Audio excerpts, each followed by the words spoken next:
वचन मुतफर्रिक पिछले महात्माओं के। वचन 1। बड़ी भारी अभागता क्या है? मन का मुर्दा होना। और मन का मुर्दा होना क्या है? मालिक को भूलना और दुनिया को चाहना। वचन 2। लोग कहते हैं कि हम मालिक को पूजते हैं और हकीकत में वे अपने मन के पुजारी हैं, और कहते हैं कि मालिक हमारा सहाई है और इससे और उससे मदद चाहते हैं, और किसी का शुक्र और किसी की शिकायत करते हैं। वचन 3। दुनिया से होशियार और बचते रहो कि इसने विद्यावान और बुद्धिमान और धनवानों को अपना गुलाम बना रखा है। वचन 4। 3 मर्द भक्त एक औरत भक्त के पास गए और सच्ची भक्ति का जिक्र करने लगे। एक भक्त ने कहा कि उसकी भक्ति पूरी और सच्ची है जो उस तकलीफ में कि उसका मालिक भेजे सब्र करे। स्त्री ने कहा कि इस वचन से अहंकार की बू आती है। दूसरे भक्त ने कहा कि जो तकलीफ में अपने मालिक का शुक्र करे उसकी भक्ति पूरी और सच्ची है। स्त्री ने कहा कि कुछ इससे बढ़कर कहो। तीसरा भक्त बोला कि जो अपने प्यारे की भेजी हुई तकलीफ में रस पावे उसकी पूरी और सच्ची भक्ति है। फिर स्त्री भक्त ने कहा कि इससे भी बढ़कर कहो। तब तीनों भक्त बोले कि अब आप ही कहो। तब वह बोली कि मैं उसकी भक्ति पूरी और सच्ची जानती हूं जो कि तकलीफ को अपने प्यारे के ध्यान और दर्शन में इस कदर भूल जावे कि उसको उस तकलीफ की खबर भी न होवे। वचन 5। जिस पर मालिक मेहरबान होता है तो उसका दिल अक्सर गमगीन और उदास रखता है, और जिस पर उसकी नजर मेहर की नहीं है उसको दुनिया का सामान और ऐश और आराम ज्यादा देता है। वचन 6। दुनिया से प्रीत लगानी तो आसान है, पर उससे अलहदा होना और छूटना निहायत मुश्किल है। जिस किसी को जिस कदर दुनिया के ऐश और आराम का सामान दिया गया है उसकी एवज में उससे 100 गुना परमार्थ घटा दिया गया है। अगर दुनिया सोने की होती और परमार्थ मिट्टी का तो भी चाहिए था कि लोग परमार्थी को कबूल करते, मगर अफसोस है कि परमार्थ सोना और हीरा है और दुनिया खाक है, और फिर लोग खाक ही को चाहते हैं। वचन 7। जिसका मन इन 3 कामों में बिल्कुल संग न देवे तो जानना चाहिए कि अभी उस पर मालिक की दया नहीं आई।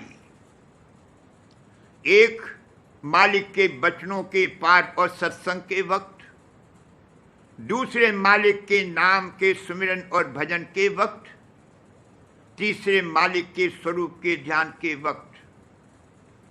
वचन 8।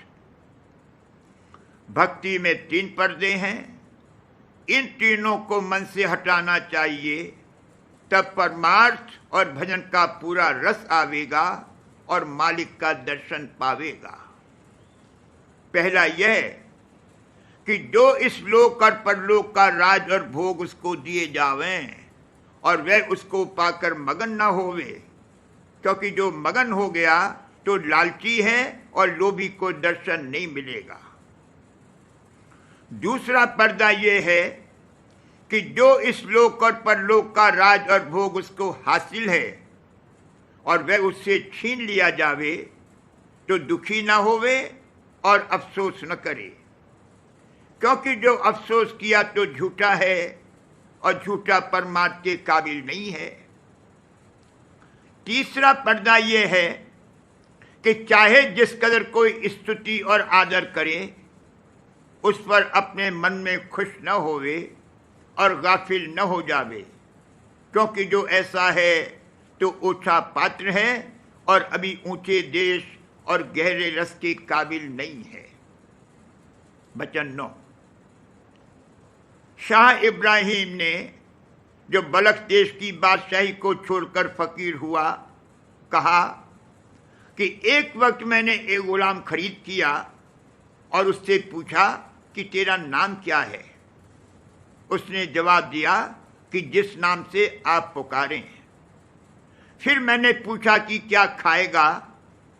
उसने जवाब दिया कि जो आप खिलावेंगे। फिर मैंने कहा क्या पहनेगा। वह बोला जो आप पहनावेंगे। फिर मैंने कहा क्या काम करेगा। बोला जो आप हुक्म करेंगे। फिर मैंने कहा क्या चाहता है। तो जवाब दिया कि बंदे को अपनी चाह नहीं उठानी चाहिए, जो मालिक की मर्जी और चाह है वही उसकी चाह होनी चाहिए। फिर मैंने अपने दिल में सोचा कि तू भी इसी तरह से मालिक का बंदा है और इस कदर उम्र तेरी गुजर गई और अब तक चरण शरण और भक्ति की रीत न जानी। ये ख्याल करके मैं बहुत रोया। वचन 10।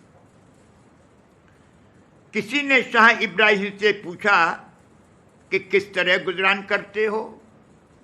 जवाब दिया मैंने 4 दस्तूर मुकर्रर किए हैं। पहला, जब कोई खास दया होती है तब शुक्र करके चरणों की तरफ दौड़ता हूं। दूसरे, जब कोई कसूर बन पड़ता है तब पछताता हूं और अंतर में प्रार्थना करता हूं। तीसरे, जब कभी तकलीफ आती है तब सब्र और बर्दाश्त के साथ उसकी अगवानी करता हूं। चौथे, जब भजन और सेवा दुरुस्त बन आती है तब प्रेम के साथ कदम आगे रखता हूं। वचन 11।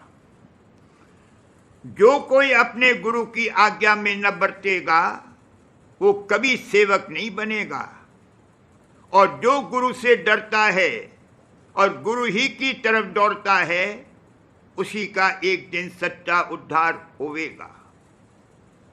वचन 12। मालिक कहता है कि जो तू मुझसे मिलना चाहता है तो वह चीज भेंट लेकर आ जो मेरे पास नहीं है, और वो चीज सच्ची दीनता है। वचन 13। 2 बातें याद रखनी चाहिए। एक यह कि मालिक तेरा अंतर्जामी है। दूसरे यह कि जो कुछ तू करता है वह उसको देखता है। वचन 14। एक सेवक ने अपने गुरु से पूछा कि सेवा और भजन में बराबर रस क्यों नहीं मिलता है। जवाब दिया कि जो बराबर रस हर रोज मिलता रहेगा तो विरह और तड़प नहीं उठेगी और इस सबब से तरक्की बंद हो जाएगी। वचन 15। जो मालिक के प्यारे हैं उनमें 3 सिफतें जरूर होंगी: उदारता, दया और खातिरदारी सच्ची परमार्थी की। वचन 16। अच्छे लोगों की संगत अच्छे काम करने से बेहतर है और बुरे लोगों की संगत बुरे काम करने से बदतर है। वचन 17। जो कोई तुझको कुछ देवे तो पहले मालिक का शुक्र कर और उसके पीछे उस शख्स का शुक्र कर जिसके दिल को मालिक ने प्रेरणा कर तुझ पर मेहरबान किया है। और जो कोई मुसीबत तुझ पर आवे तो दीनता के साथ मालिक की प्रार्थना कर, क्योंकि जो तू सब्र और बर्दाश्त नहीं कर सकता है तो मालिक तुझ पर दया करेगा।